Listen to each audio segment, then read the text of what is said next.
Hello and welcome to Auto Arcadia. I'm one of your hosts, Thomas Hope, And I'm the other host, Colin Wood. and today we're going to discuss. Well, I actually don't know what we're going to discuss. You've kept it a secret from me, Colin. Yeah, so I'm going to be honest here. I kind of dropped the ball Fair, no. with regard to the next episode. So I've not really done any of the research that I was supposed to, but that's because life is incredibly busy and life happens. So Yeah, man, yeah, I totally get that. Like, we're going to kind of ad lib it. So in the spirit of that, what do you think about keeping mementos from cars, like previously owned ones? interesting. I've never really thought about it too much.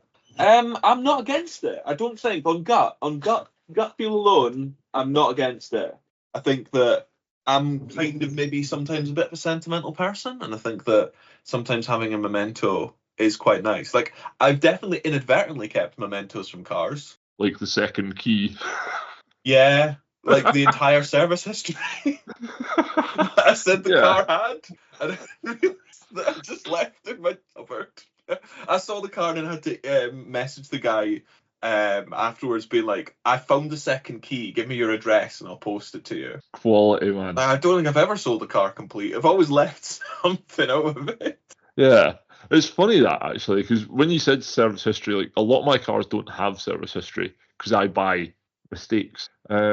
But like the one that I did, the Soarer, which came with like a Bible, like a big booklet full of receipts, like fucking, it was impressive.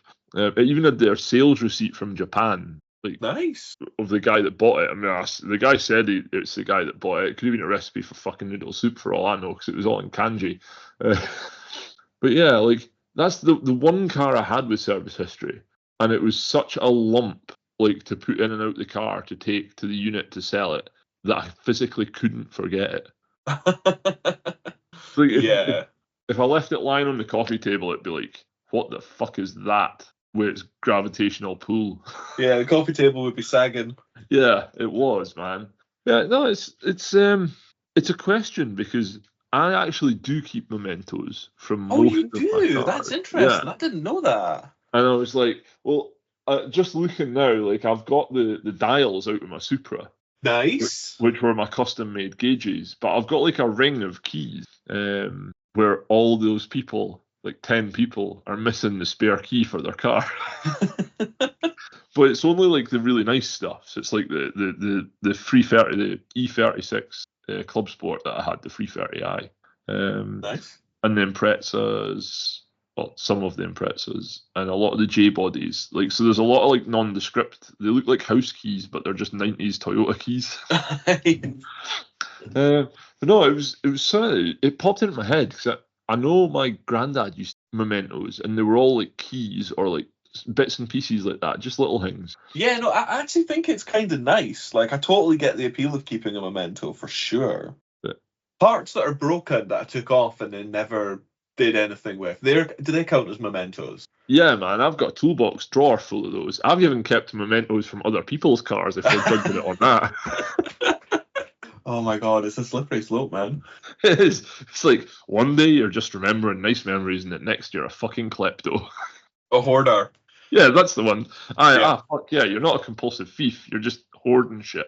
You just like stuff and you're not giving it up. That's it. It's, yeah, man. No. So yeah, I think that's really nice that you keep mementos, and keys are a good one. They're like a practical one, you know. I get why people keep. You know, I totally get it. I totally get it, and I'm kind of on board. You know, I'm on board with it, especially if the car was meaningful to you. Do you think your current steer will have a memento taken from it? Well, I don't really want to ever get rid of that car. Like, I don't really like. I mean, honestly, you know, you say you're a hoarder for like mementos and stuff. Yeah. I'm probably more a hoarder of just the whole car. You know, like if I had enough space, I'd never get rid of anything. You know, Yeah. like at break, you like I like you. I've never really ever got any money for a car that I've sold. If you know what I mean. Like, I don't think I've ever sold a car for over $1,000. Right. So like, it's not like I'd be really out of pocket if I didn't sell it. If you know what I mean. Fair enough. So I Yeah, just want to no. keep it. I'd let it decay. I'd let it be returned to the land. And then in 20 years, the next Johnny Smith can come along and he can do his like, you know, digging it out and seeing if it'll run. That's pretty cool. I like that. You know, the thing that strikes me about what you just said is it's very motorcyclist-esque. Ooh, yeah, people love collecting bikes. Yeah, because like, there was a thing went round, and it was like it was one of them copy and paste Facebook posts. You know, like, Yeah, I do. I know the one. yeah, but this one actually was really nice, and it was quite poignant. And it was like, how about how you keep your motorbikes, and like even if you stop riding, you keep it because it's not like people just don't get it. And I think this is much more prevalent with bikes, but I think it's incredibly prevalent with cars as well, where people don't get that it's not just rubber and plastic and metal.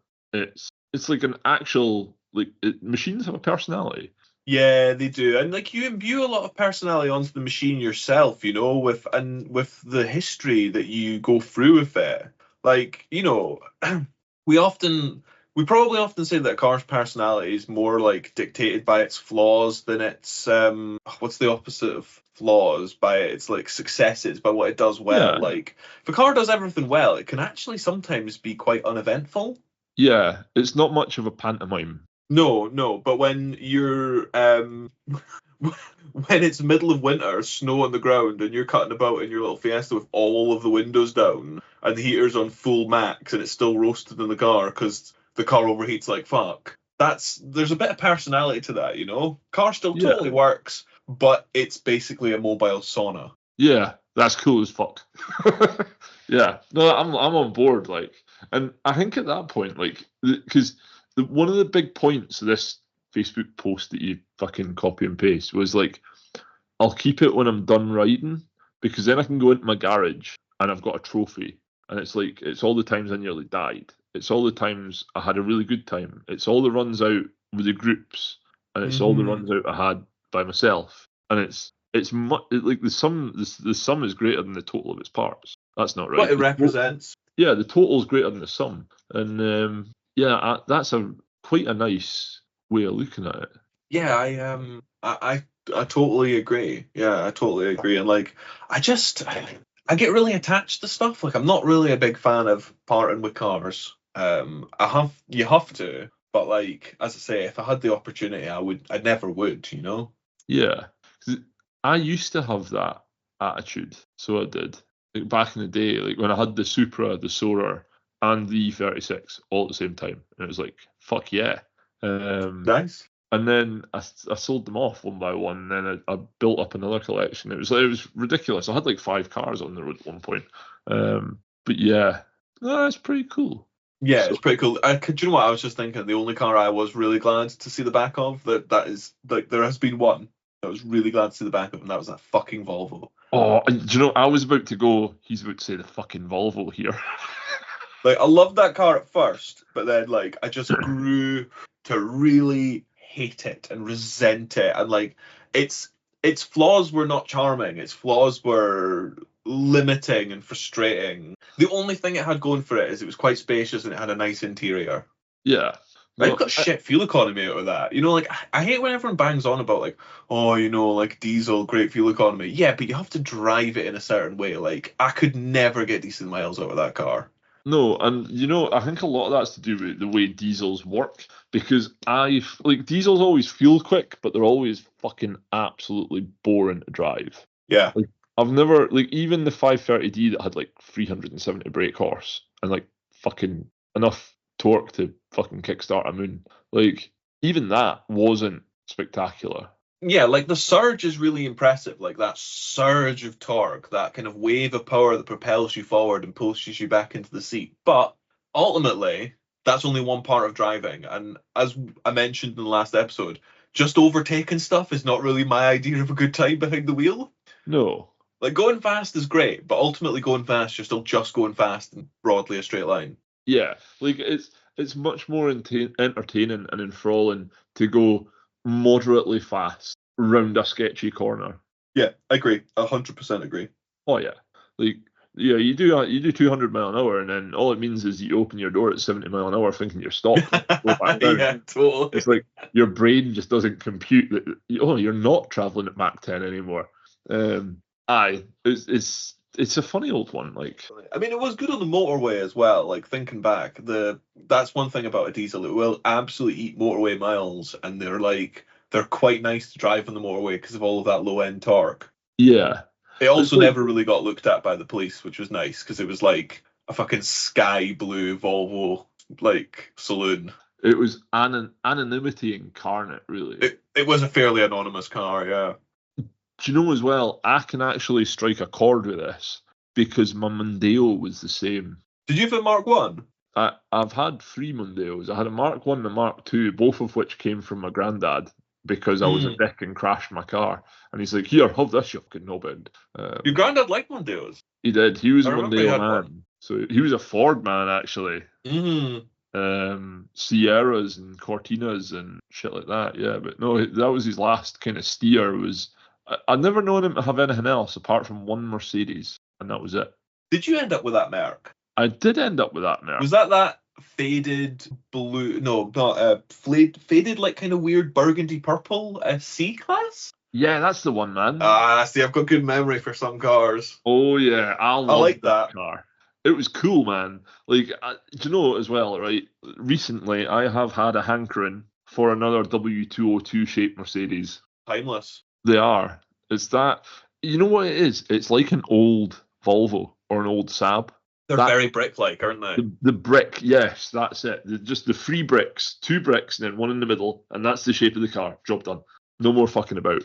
But yeah, although I'm going to geek out a little bit here, I'd really like it with like the M104 straight 6, and put a fucking whacking great turbo on it, because that is just like the German version of a 2J, and that'd be cool. I did not know they sold that as a straight 6. They did, but it was very hard to get. It was like a C280, where it was like the first 6 months of the first year production run or something ridiculous like that you had to get this fucking 2.8 straight 6. But they're built like the brick end of a shit house, so they are. No, they're pretty stout. Oh my god! Yeah, you're right. I'm looking here. Yeah, they came as 6 cylinders. Yeah, is it the M104? Oh wait, fuck! I'm looking at the wrong year. Sorry, man. Wait. What year are we talking about here? Well, hold on. W202 Merc. Right. So W202 Merc. It's like late 90s. No, I was looking at 92 to 98. Sorry. No, 92 to 2002. I'm sure it was like a 10-year production run. Oh, I'm looking at it now. Yeah, wow, that's so weird. I had no idea they were an inline 6. 2.8 inline 6. Yeah, it is. It's the M. Oh no, is it? It's the M106. Sorry, no, the M104. The M106 is the V6. And that's the horrible one that nobody wants. The V6. Wait, so we're talking about the M104 here? Yeah, the M104. It's like a fucking sexual engine. Oh right, yeah. Okay, here we go. One of them with a whacking great turbo on the side of it. Oh, now you're talking. Sounds good. Yeah. See, even a non-turbo one, but in like a fucking a 190E, like the shape before the W202 would be amazing. I do like the earlier shape slightly better. But I would absolutely love just a base C180 5-speed manual in red with the tartan sports seats that's not fucked. That would almost be like, it sounds stupid, but it'd be like a dream car. It'd be cool as fuck. Yeah, fair enough, man. You like what you like. And I definitely agree it would be very cool. Oh, you know what, man? I think I need a new daily, and I think it needs to be a W202 Mercedes.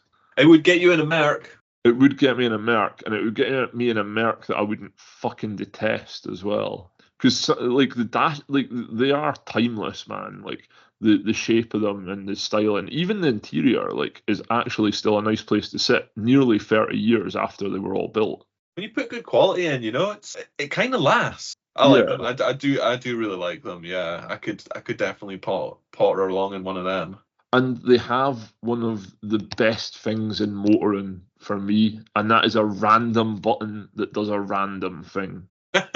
Wait, did your car have this? Yeah, so there's a button on the dashboard to fold down the rear headrest, right?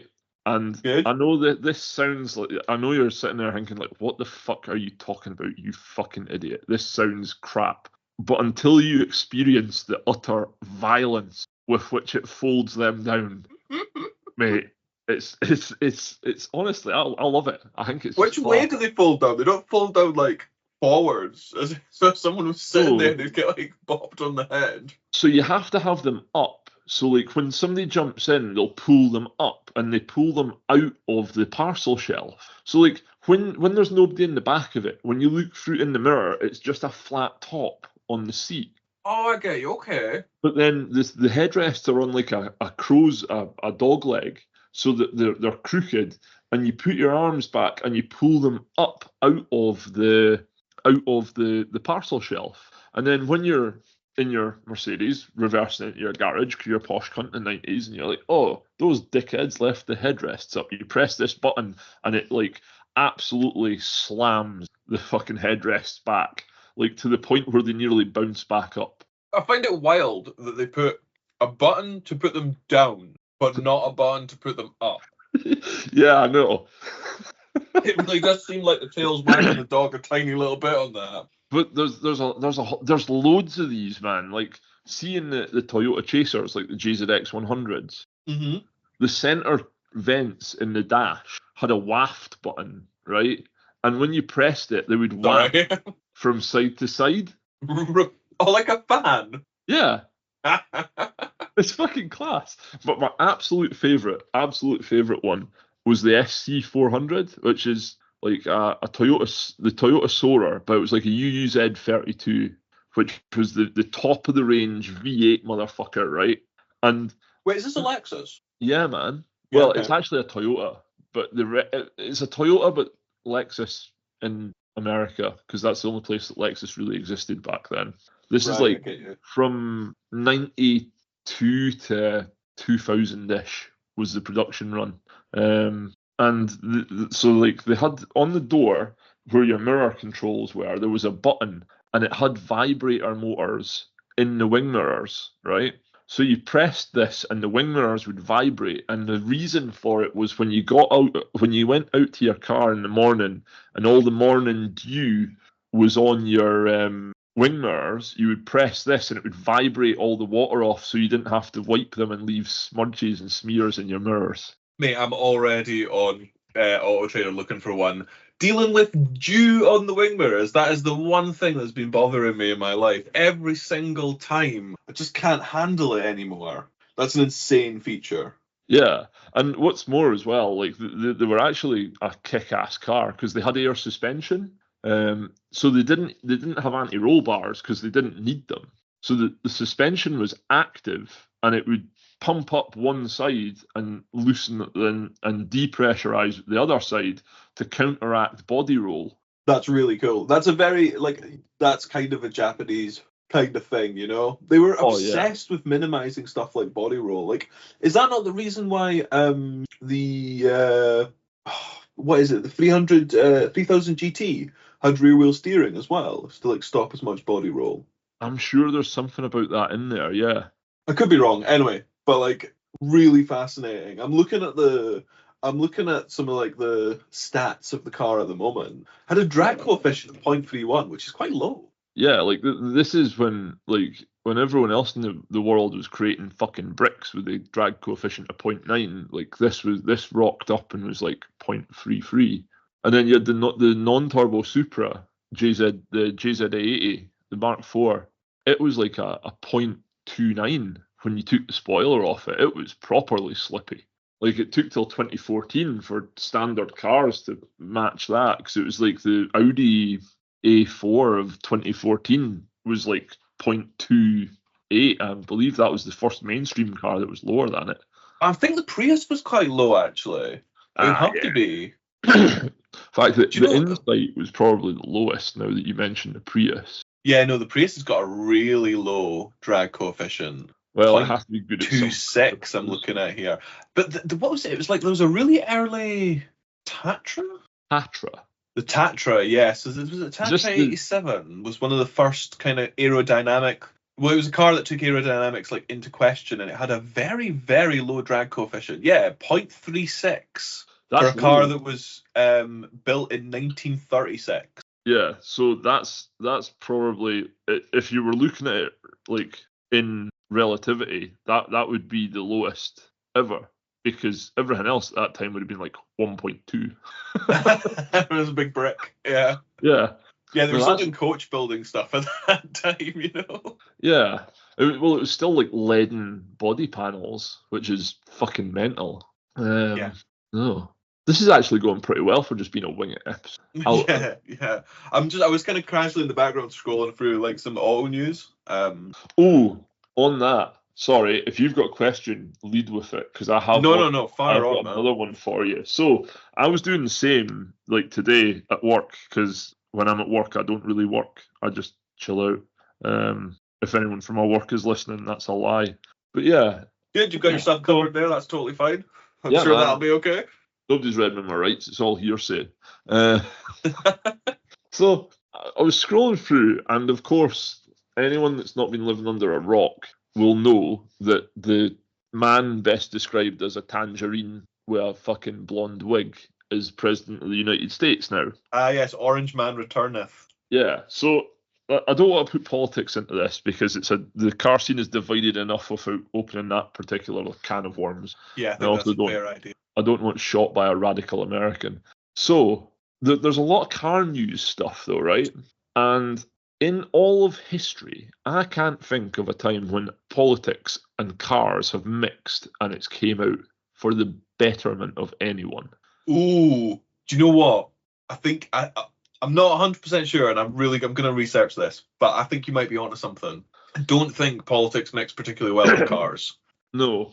Do you know that the one thing that it's making me really, really like, it's not flashback to, because I wasn't around when this happened, but the one thing it made me think of was catalytic converters. Right?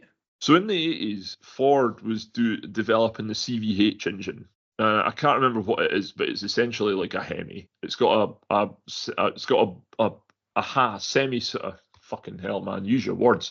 It's got a half sphere shape to the combustion chamber, right? There's quite a big write up on them if you go online. CVH engines by Ford, and they were initially being designed to be like ultra lean running, which is like FSI engines, full stratified injection, where it's like instead of 14.7 parts air to 1 part fuel, it's like between 25 and 35 parts air to 1 part fuel.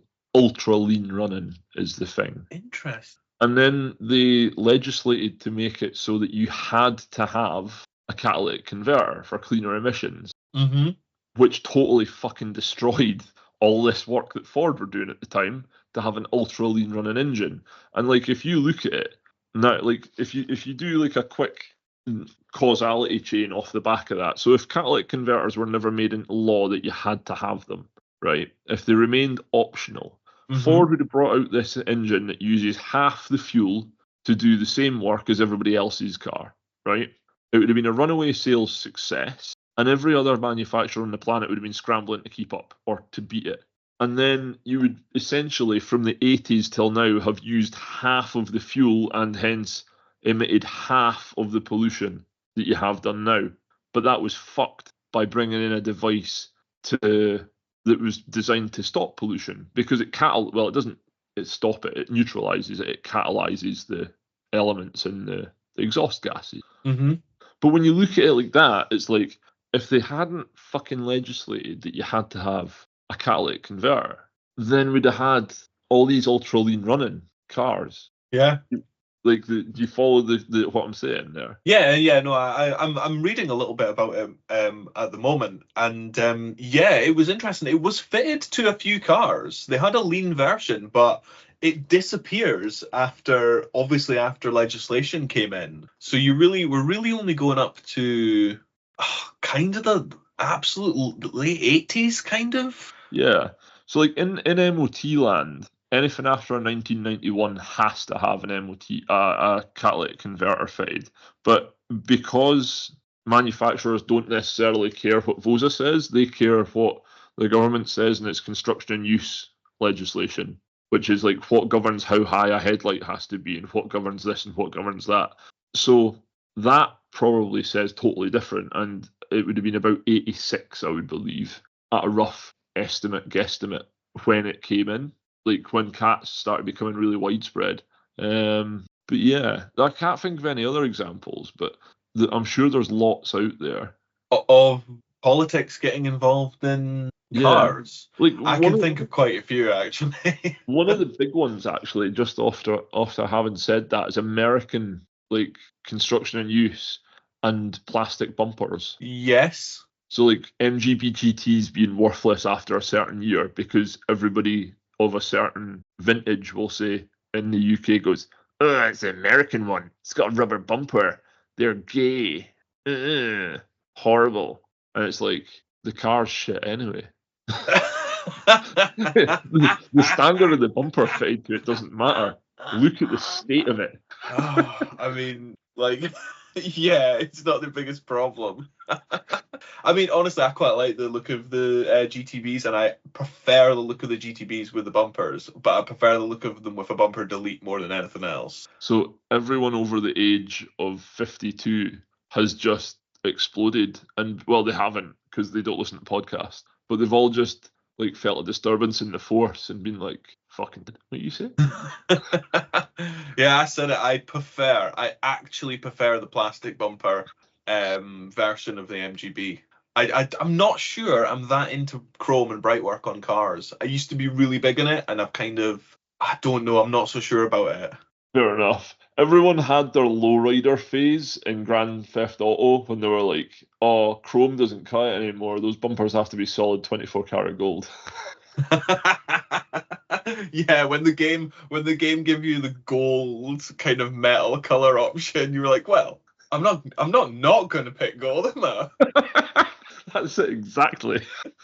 Yeah, we all go through that phase, 100%. I have made some absolute fucking monstrosities of design on various video games. How many of them had Need for Speed Underground as the fucking perpetrator in this crime though? That was definitely where a lot of my automotive design sins started. Like, yeah, I love Underground. I think Underground was a great game. I actually played it not that long ago, and I think I honestly almost prefer it over Underground 2. Underground 2 is great, but I really like the kind of simplicity of the first one. I'll give you that. Yeah. Do you know my favourite one was Pro Street? I really like Pro Street. The Yeah, I evil was on board. getting the Porsches and going Mach 10 in Germany. It was incredible. I've got the hiccups as well. It's totally not working with our podcast.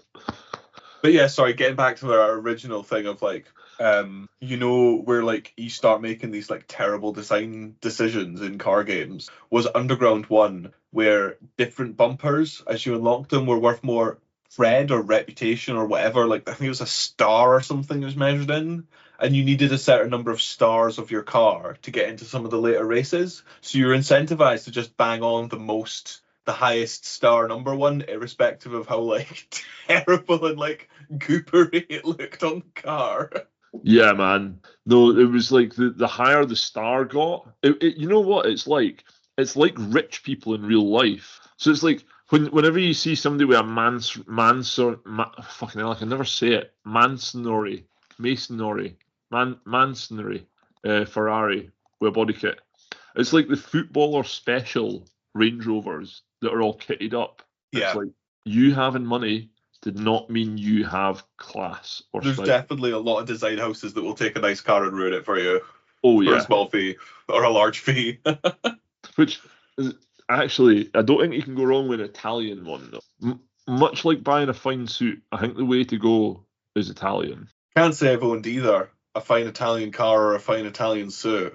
I have a moderate Italian suit, but I've never owned a fine Italian car. But I'm thinking more like the lines of Bertone and Pininfarina.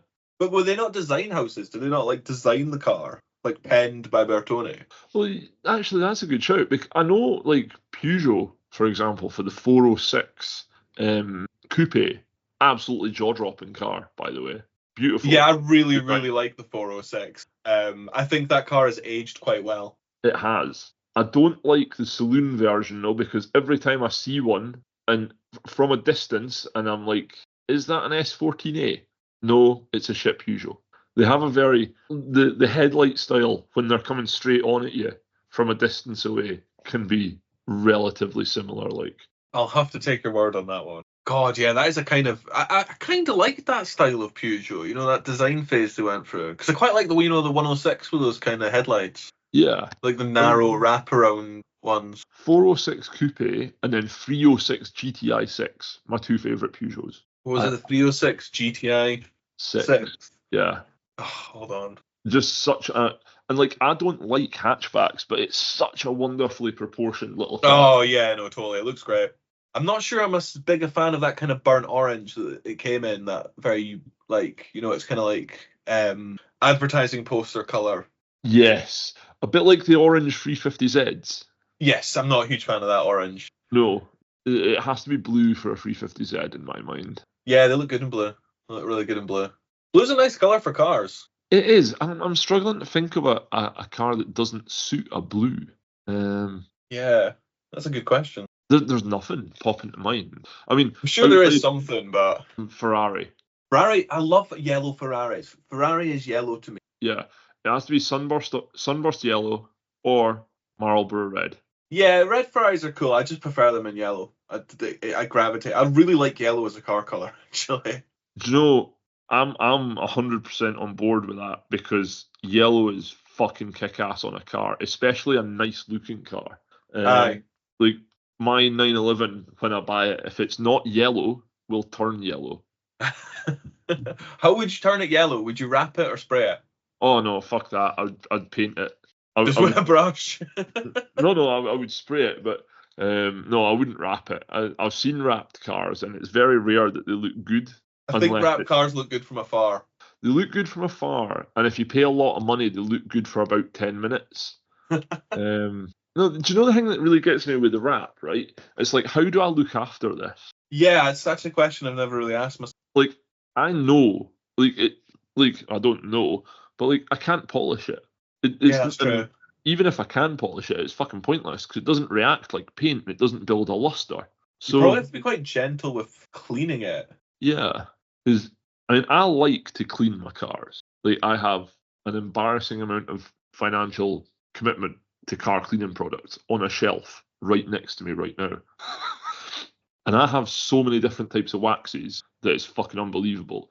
And I absolutely love just cleaning the car and then polishing the paintwork. That's really nice. I think this is where we definitely diverge because I really don't enjoy cleaning cars. I don't really care. I tend to run my car quite dirty all the time. And I do have car cleaning stuff. It was bought for me as like a gift. It's in the cupboard somewhere. Never opened. Wow. Yeah. I just can't be hooked washing my car.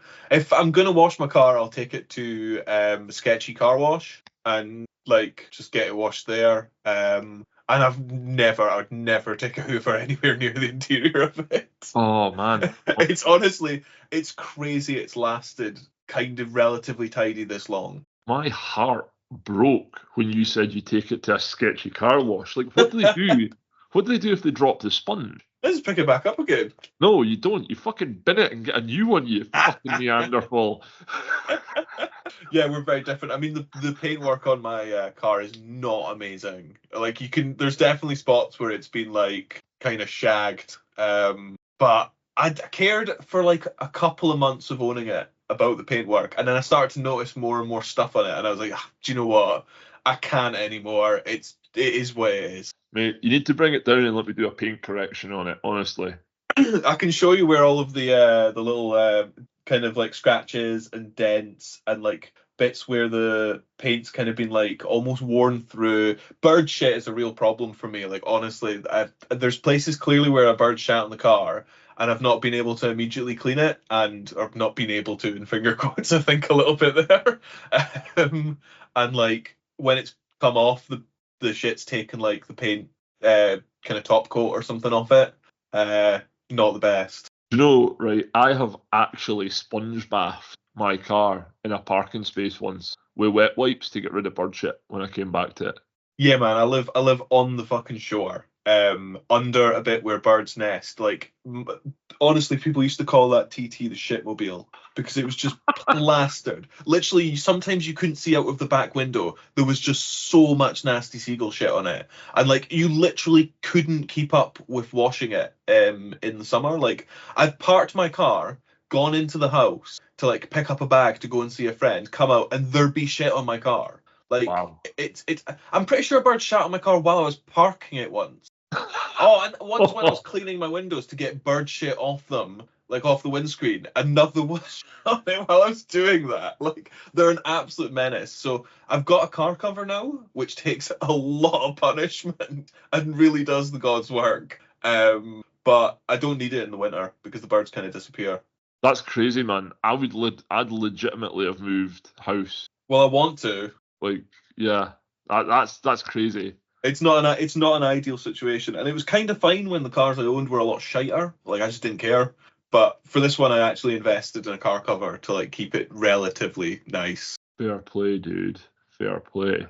Yeah. No, when you started that and you were like bird shit, I was like, no, you can't just leave the shit on your car. But when the story evolved, I was like, yeah, like There's nothing you can do about it. there's nothing you can everywhere. do short of like buying a peregrine falcon and nesting the motherfucker on your roof. It's not going to stop. Seriously, there's people along the street that have loads and loads of fake owls dotted about everywhere to get them to fuck off. Those seagulls don't care.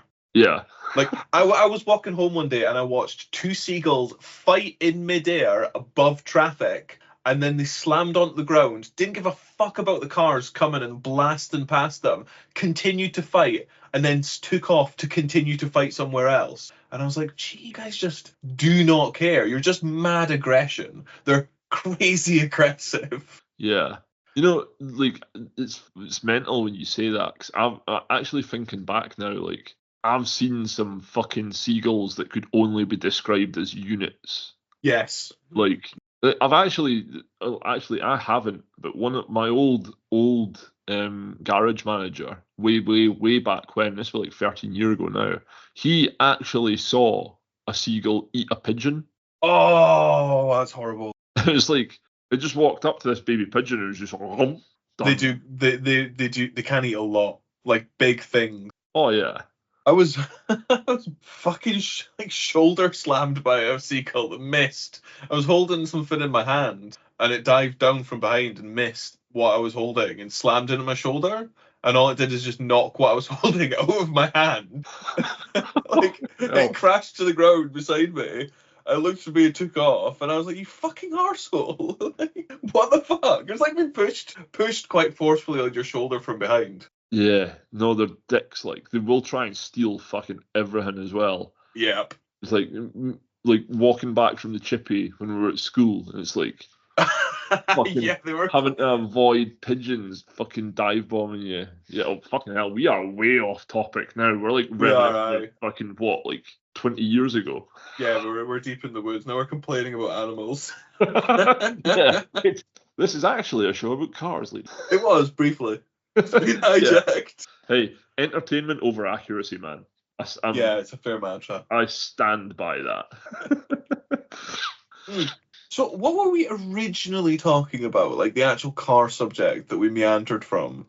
Yeah. So it was, well, there was two, because there was the politics and cars mixing, and it always creating a shit show. Yes. I've got like actually quite a few examples I can think of off the top of my head of like kind of cars and politics. Really? Fucking hit me, man. Yeah, totally. Like cars are really political, especially when you look at like how a corporation works. But like, first of all, like, you know, Volkswagen, the people's car, like it's quite a big like it's quite a big sorry, it's quite like a big elephant in the room. Like, obviously that was kind of a program that was quite heavily endorsed and like sponsored by Hitler to like get the German people moving. Yeah. Through the development of like the people's car, which kind of became the Volkswagen Beetle, which weirdly became like this symbol of peace and love and stuff later on in its life. So that's like quite a political intervention on a car, you know. Then there's stuff like, do you know, DeLorean took a lot of money from the UK government to build a car in, you know, the United Kingdom.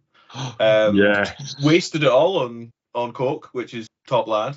But yeah, like that's a really political intervention. One that didn't turn out very well. You could argue the Beetle didn't turn out very well either, depending on if you like them or not. To be fair though, I don't think the DeLorean. I can't remember his name. What was the name's guy? John DeLorean. John DeLorean ended up in a hotel room with a briefcase full of snow that Alberta Tom couldn't ski down is a fucking absolute win. Yeah. And I did steal that off of Top Gear there for anyone that recognised the fucking hell. Use your words, man. That recognised what I said. Do you want to, like, honestly, total lad, like, top lad John DeLorean? Do you know how old he was when he died? No. 80. Really? That's amazing. That's not not a bad old. run, honestly. He lived a life. He did. Didn't make very many cars, but he lived a life. No, what did he make? It was something. Did he? It was the DeLorean, the DMC-12. Oh no, yeah, I know, but like, did he break into the hundreds? I'm pretty sure he did. Ah, yeah, definitely. They made thousands, I'm sure. They just didn't make anywhere near enough. Do you know as well? I need to like double back here to your first point about the people's car, the Beetle, and as soon as you said the Beetle, I was like, fuck me running. We're only recording episode 3 and Godwin's Law is already like, it's already fucking invoked. And for anyone that doesn't know, and it's basically the longer an online discussion, the longer an online discussion grows, the probability of a comparison involving Nazis or Hitler approaches 1, essentially. Yeah. Beetle enthusiasts don't like when you call it Hitler car. They don't. I don't know. But you know how there's we're doing the series on the greatest marquees and stuff? Aye. There's quite a lot of German marquees in there. Well, like Porsche as well. But yeah, so Porsche has a particularly troubled history here. It does, yes. It does. I'm not going to go into it. Well, actually, no, I'm not, because it's for that episode. But Mercedes also has a particularly troubled history when we get into this as well. I'm really looking forward to those ones. So yeah, let's not dive too deep into this subject. Because I'm actually quite pleased this has came up. Not pleased that Nazism came up, but pleased that this has came up, this discussion, because I was thinking about this. I was like, how do we actually like tackle this? Like, because hosting websites aren't particularly going to be very happy about this line of intrigue. Yeah, no, I know what you mean. And do you know what, right? I actually arrived back at the point. It's like, this is essentially a culture podcast. It just so happens that it's automotive and car culture. So the thing is, to discuss a topic as varied as culture or a culture, you need to move into new ideas, and that's actually quite an offensive thing most of the time. And if the discussion takes us there, it takes us there. I mean, I think it's okay to talk about it. It's actually history. Like, this is documented fact that happened. Like, you know, Hitler wanted a car to get Germany moving, and he, like, who was it? It was Ferdinand Porsche. Yeah, there we go. Yeah, there we go. That's his name. So yeah, and like, you know, they were all pretty prominent members of the Nazi party. They were like heavily involved in the German war machine. Well, I mean, Ferdinand Porsche goes a little bit further because he was actually quite a prominent member of the SS. Oh, I did not know that. Yes, no, this is like the Porsche episode's going to get fucking dark for a little while at the start. Oh my goodness. But yeah, and when he was tried for war crimes, he signed the company over to his son, essentially. So yeah, Porsche's involvement is quite dark. Yeah, okay. But I think it's fine to cover these things. Because like it is actually history and it's relevant. Like I mean, to your earlier point, like you don't think it's a good thing when politics and cars interact. It's like, oh, I kind of broadly agree with that, but like I don't think they're ever not going to interact. Politics always influences car and car design, like through, you know, like whether it's like introducing legislation or like even just incentivizing people to behave a certain way that then changes the way they buy cars or what they want from cars. Like, you know, giving everyone a home out of the green belt, you know, out in the suburbs and stuff like that means there's a lot more people that want to buy a car to commute. Yeah, very true. Like there's a lot of things it's so intertwined. That's the real problem about it. Like there's no one thing that affects the other. Everything's just a hopeless mess. and trying to derive any meaning from it is kind of a fool's errand. And I am a fool, happily on that errand, trying to derive some kind of meaning from what's going on. Yeah. Well, I mean, like the thing is as well, like the car is the most outside of the silicon chip and the wheel, right? If you were to pick a piece of technology that our society has been entrenched into society in the last 100 years, realistically, the car is going to be top 10, in the top 5 of the list. Yeah, you're 100% agree. Like the car's had such a material impact on certainly modern history. Oh yeah, definitely. I mean, I'm struggling actually to think of a more influential technology. I mean, now I would say it's probably going to take, well, not anymore because we don't have any since COVID, but like the silicon chip probably overtook it in the early 2000s. Yeah, I think it depends where you would define as like different eras. Like, you know, like if you define it as like kind of like what's modern, what's kind of contemporary. But definitely like not right now. Right now it's like the internet and the silicon chip, you're totally right. Like absolutely changed, like really changed society and changed the way we behave in society extremely, like a lot. Yeah. Hard to articulate how much. And like, but the car kind of changed our material world, like the actual built environment. Yeah. A lot more than anything else, I think. Like, well, it's primarily the method that a lot of people travel. It's how we get about. It's how we accomplish anything. Definitely.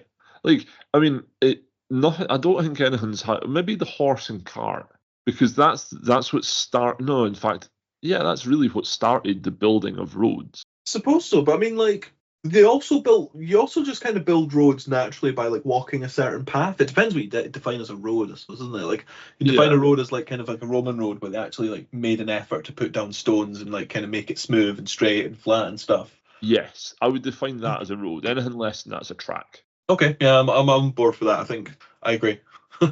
Yeah, I mean, we've ascertained what we define as a road. That's a win for the podcast right there. Yeah, no, it's really interesting what you said there as well, how it's so intertwined, because short of the horse and cart, I struggle to think of anything that's had such an influence on the likes of infrastructure, like worldwide.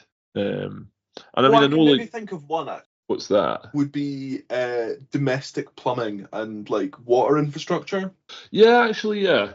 But a lot of it's underground. But I think it's had a big impact on the way that we like organize our cities and stuff like that. Like you can build up when you've got a lot of water and just pump to the top and stuff like that. Yeah, fair. No, that's a very valid point as well. That's a good point. Well argued, Tom. Thanks, man. I don't know. It just came to me. No, it's a fantastic point. It totally sinks what I was about to say, which, thank you, you bastard. Sorry. It's all right. No, I actually did come up with a question there. It's not car related at all, so we're about to veer off. Well, we're already on a fucking tangent. Yeah. We're almost perpendicular to our original timeline, thanks to we're going in the right direction. We're just not on the right track. Oh no, I'm about to derail us again. So we reckon the car was like the last 100 years up to like 2005, say, was the daddy. It kind of ruled the roost. Then it was the internet and silicon chips. What do you think is going to be the next? Like, give me 2 examples of what you think is going to be the next absolute fucking, like, what's going to disrupt everything? Ooh, that's a good question, because there's a lot of things being talked about that, you know, have not come to fruition that I have more faith in than, say, AI. Like, AI is great and all that. Like, it's fun to play about with, but I'm still not massively convinced, and I'm very, very wary of this desire to shoehorn it in fucking everything. Like, you know, I'm not against it at all. But like it kind of worries me that it's being used for so much stuff. And I just think we're like we're maybe getting into AI a bit fast before we've really thought about it a little bit. And like that's the way that tech works, is you release something that's cool, everyone goes mental for it and adopts it, and then 10 to 15 years later it's destroyed a part of society. Like collectively our mental health is so much worse because we're now being tormented by the AI as well as our peers on social media. Yeah. Like maybe I feel like maybe it's too many dystopian books, but like I just don't have a great vibe about AI. But like other things, I'm kind of like maybe a bit more excited for. Like I'd really love if they could get that. Is it ITER? ITER? It's the is it the fusion? It's a fusion reactor they're trying to build in France, the nuclear fusion one. I'm sure Yeah. fusion's the one that we can't really contain properly because of the energy. Well, I've actually see. It's really interesting this because I was going to say these two things, AI and fusion, right? Oh, that's really interesting. Yeah. But we differ on AI Oh, because are I you on don't. board? No, I'm not on board. Well, I kind of am because it means I don't have to reply to emails. I can make AI do it for me. But outside of my selfish fucking laziness at work, right? The thing that I think is going to be particularly disruptive about AI, because the thing is, AI is everywhere, and I don't really think adoption's all that widespread. Like, I was on a training course a couple of weeks ago, and I used AI to like do all my presentations and stuff that I had to do for this pish. It was crap. I switched my camera off and started playing Forza, if I'm totally honest, during the training. But I used GTP, and I used it to basically format all my responses and everything and make it a really good answer. Yeah. And nobody else in the course did that. And that was 45 people, all of around my age. That's a fair point. So the adoption isn't widespread. What I think is going to be the disruptive point is when it comes off the rails, or more accurately, when it becomes unchained, either through somebody's misguided actions or its own doing through becoming self-aware. And it comes That's down even to, darker than what I was thinking, man. well, it comes down to one really important fact about AI, right? Because it's essentially no different to this shitty laptop I'm on at the minute. It's only a program, but it's a program that can think and learn. And the problem is, it's not the thinking, it's the learning. Because if you teach something to learn, it doesn't matter what you do after that point. It can learn from fucking Jeremy Clarkson, or it can learn from Adolf Hitler. It's all the same to it because it's just learning. It doesn't have context. It doesn't have morals or anything like that. All it sees is knowledge, and then what ascertains what importance it attaches to what knowledge. And I think that's when the disruptive stage is going to come. What do you mean? Well, like when I say if you teach something to learn, it can learn from the Teletubbies. Yeah, no, I totally understand that it indiscriminately learns from kind of whatever source it can get its hands on. It's like a kid that's reading every book that it can find, you know? Yeah. But it doesn't necessarily have any kind of internal framework or context to understand that, like, not everything's true, blah, blah, blah, blah, blah. Like, I think there is stuff like that built into the AI models, but you're totally right. That was developed by, like, a person, and you can't ever foresee the future, so you can't really plan around. Like, do you remember, was it called Tay, Microsoft's chatbot on Twitter? It Yeah. lasted like a couple of days before it was spewing like hate and like just offensive stuff to everyone, because it learned off Twitter. It learned off the people interacting with it, and people are toxic as fuck. Yeah. Like the only situation in which AI would work is if the internet didn't exist. It just sat in the library reading books. Yeah, because as soon as you introduce it to the internet, it's like, I mean, there's fucking like, it doesn't matter what it is, it's on the internet. Yeah, no, Like it's got everything. Yeah, totally. you can go on there and look up some really fucking illegal, illicit shit, and then you can go on there and look at some properly fucking horrible shit. I love how we're talking about the internet as well as if it were like some kind of big shop. Yeah. Internet's got Like it just has everything though, and yeah, I don't know. Like I don't think it works. AI and the internet is just because it's just going to echo chamber itself into fucking oblivion, and then be like everyone has to die because this place is fucking horrible. Yeah, that's the classic, isn't it? Yeah. It's the absolute classic. But on a Oh, lighter man. note, Yeah. what you said about fusion, right?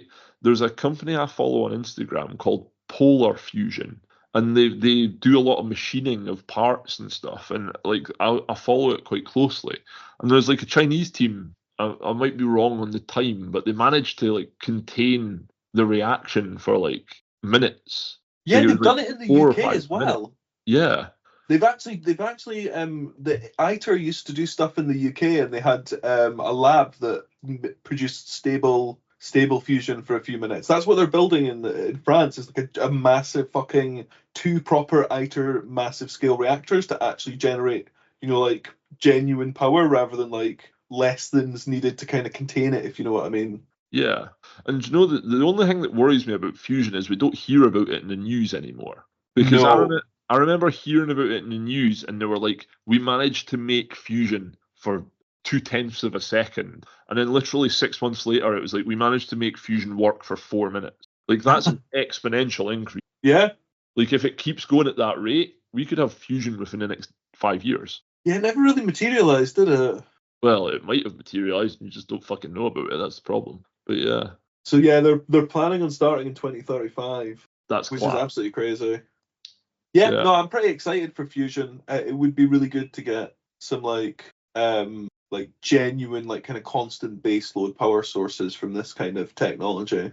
Yeah. It would maybe potentially help quite a lot of stuff. Not cars though. No, although there was a time when the Americans did think that a reactor was the way forward for power. Yeah. Do you know in the 60s they made a nuclear airplane engine? I did not know that. And it was an air-cooled reactor. And the reason they didn't use it is because they finally clicked after building and then testing it that air cooling a reactor means you're spewing out radioactive waste behind the plane. It's a very good example. Aye. Just because you can doesn't mean you should. Yep, that's good advice. Really, really good advice. Oh man.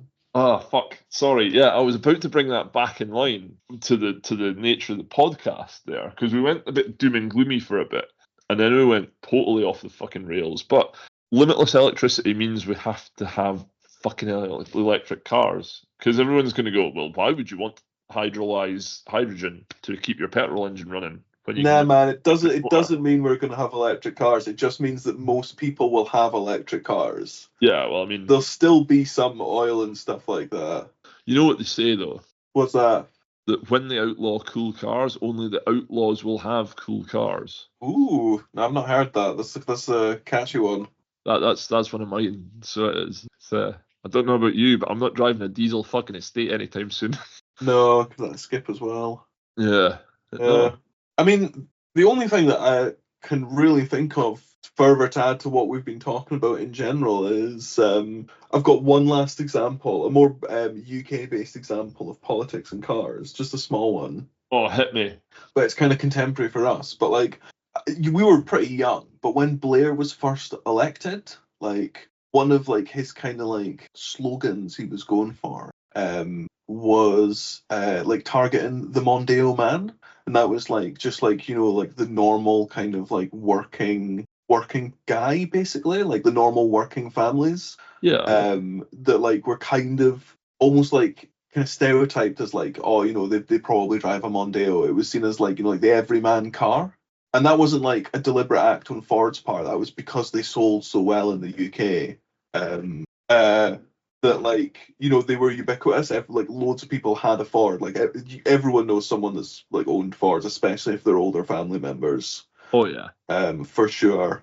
So like yeah, he became like he kind of targeted the Mondeo man, and it was like an actual kind of political kind of targeted campaign, if you know what I mean. Yeah. That was kind of, I don't know, signified by the Mondeo. Yeah, and I did like the Mondeo, I have to say. I like the Mark 1 Mondeo. I Mark also 1 and really Mark like 2. the look of the Scorpion. Oh yeah, with the And- Cosworth V6. Oh yeah, I mean if they come with one of them, yes please. Oh, it's a Ford Scorpio, isn't it? Ford Yeah, man. Scorpio. Did like a 2.9 Cosworth V6. I can't remember the name of the engine. It's like all Cosworth engines. It's 3 letters randomly picked by throwing fucking darts at the alphabet. But yeah. Yeah, I honestly quite like the Ford Scorpio. It was really weird looking, but I don't know, it's a bit of a soft spot for it. I like the Probe as well. Probe was also a bit weird looking. Yeah, Mazda MX-6 as well. The MX-6? Yeah, the MX-6 was the Probe, but with a Mazda badge on it. It was because they used to get the MX. What was the little Fiesta knockoff called? The Mazda MX-3? Yeah, 3. No, the MX-3 was the little coupe. Oh fuck, aye, so it was. There was a little Ford Fiesta, because there used to be one that's kicked about in the village. The 323. No. It wasn't the 323. The 323 was slightly bigger. I don't know that. Hold on, I must figure this out. Mazda 121. 121, right? Yeah, Thing. Mazda 121. That always used to really confuse me. Because there was one that was based. I was like, why is this just a Ford Fiesta, but it's got a Mazda badge? I don't understand. Fair play. Yeah, because the 323 always got me as well, because it was like, that looks like a Ford.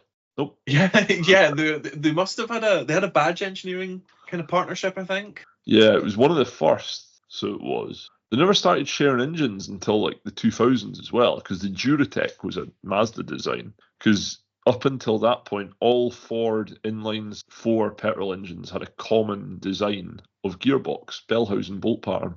So like you could put a Type 9 box on the back of a Z-Tech 2-litre out of a Mondeo and make a rear-wheel drive conversion. A rear-wheel drive Mondeo would have been pretty cool, actually. They did a 4-wheel drive Mondeo. Like a Mazda 6 MPS sort of style, where it was like it switched to the rear when the front started to slip, but they did not sell well. Yeah, I imagine they were probably much more expensive than the one that everyone was going to buy. Yeah, man. Like I always really fancied the idea of getting like a Ford Cougar because they were based on a Mondeo. Oh, I like the Cougars as well. Fucking hell, I liked Ford then. They were a cool car. Like I liked the Cougar. I thought they were class. And put like the 4-wheel drive out of the Mondeo into it. And then, that would have been a nice car, yeah. Yeah, like a 4-wheel drive Cougar with like a turbo Z-Tech in it. That would have been pretty fucking badass. Like the Cougar was just like a big boy Puma. It was. They actually handled really well as well. So they did. I liked Ford in this era. This is the era of Ford I really liked. They had some bangers. I had a Fiesta. I liked the Escort. I liked the Cougar. Yeah.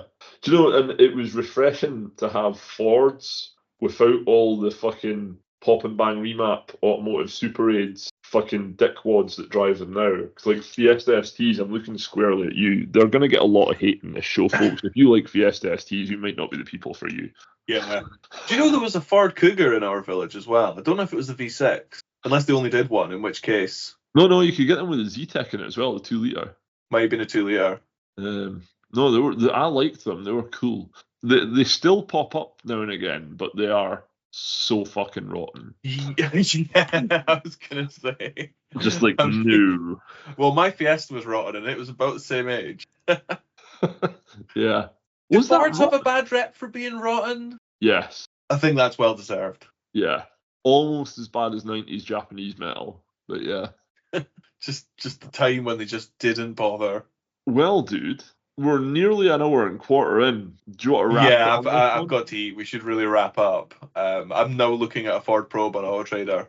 Oh, do it. That is a financial mistake that I will enable. It's only a 2-litre. So, there's 2.5s in the scrapyard. We could do an engine swap. God, it looks so rough as well. No, I don't want this. Right, yeah, let's wrap this up. Right then. Well, thank you for listening, folks. Sorry. Oh, no, it's okay. Go on. I was just saying, I don't really know what we kind of achieved discussing this. I think we've maybe shared some light on some automotive culture. Does that tie it back to the kind of purpose? I suppose so, man. I mean, I wasn't precious about it coming in. I mean, this is something we discussed, though, is that like we want to do some random shooting the shit episodes because this is, well, it's the sort of shit people talk about, isn't it? Yeah, this was just a conversation. Yeah, but it's quite a nice informal format, I think. Yeah, totally. Right then. Well, folks, thank you very much for listening. This has been Automotive Arcadia, your window into the madness that is automotive culture. If you've enjoyed listening, please give us a like, a share, and a subscribe, and leave us a review. And as always, remember, 5 stars or nothing, please. Bye. Cheerio.